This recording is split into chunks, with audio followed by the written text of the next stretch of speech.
What up, DBs? Let's take a look at this play right here.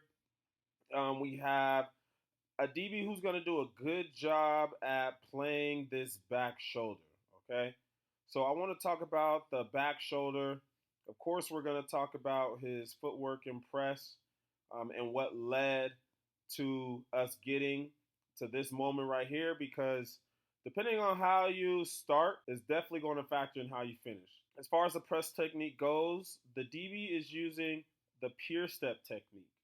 Okay, if you've never heard of it, or if you've heard of it, this is what the pure step technique is.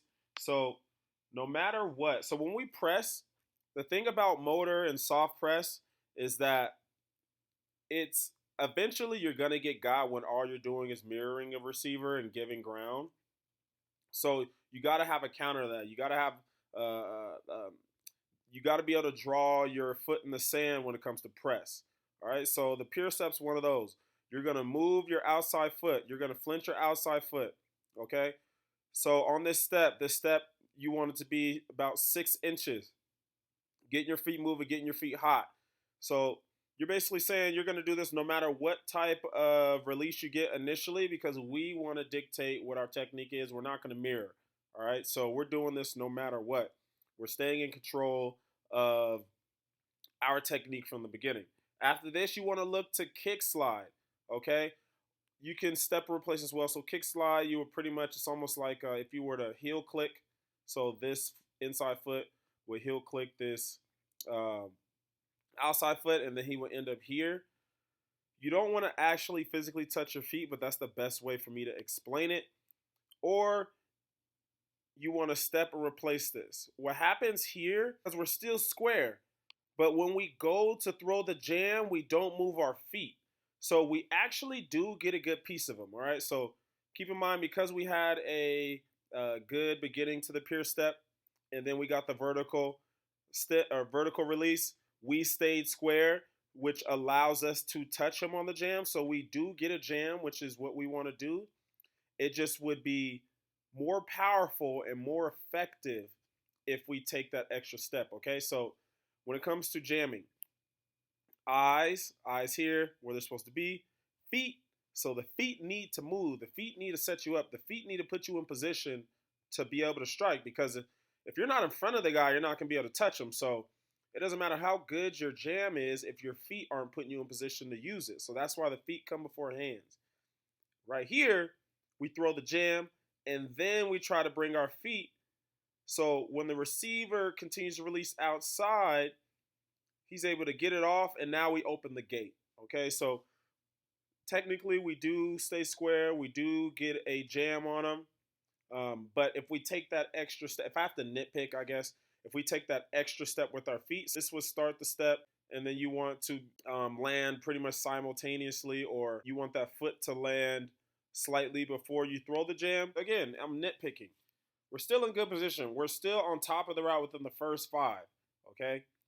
I love the stripe on the helmet, because the stripe on the helmet tells you exactly where he's looking. Exactly where he's looking. He's still looking at that hip, because the receiver can still break down, he can still cut in, he can still do a lot of things. It's not until we get further down where we close space. Okay, so we're in a good spot right here where we can see the hips, we're on top. But eventually you want to close this space, okay? Because when the receiver does break, it's going to be harder for us to, one, anticipate it, and we're going to have to close space anyway on the break, so we might as well close the space before we have to break. You got the release, you got the transition where your eyes are down at those hips as you get further down the field and you're closing space. Then you start reading the upper body language. Okay, so at this point, he's not really going to do a rocker step. He's not going to do a juke.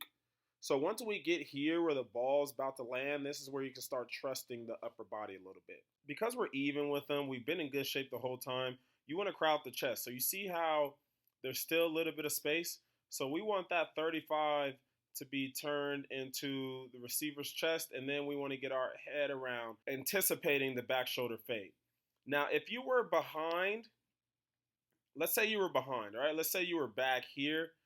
The back shoulder will tell you everything you need to know. So one thing you have to realize what moment you're in. When you're in the moment, you have to know that this is either going to be a fade or back shoulder fade. You want to limit his catch radius, okay? So if he's able to, let's say, if he's able to stand and put his arms up, if there is no one within, like if there's this much space, his catch radius is going to be a lot bigger than if we were standing and closing on this space. So we pretty much eliminate, I want to say like 95% of his catch radius just by body position. So for chest to chest, we're anticipating the back shoulder.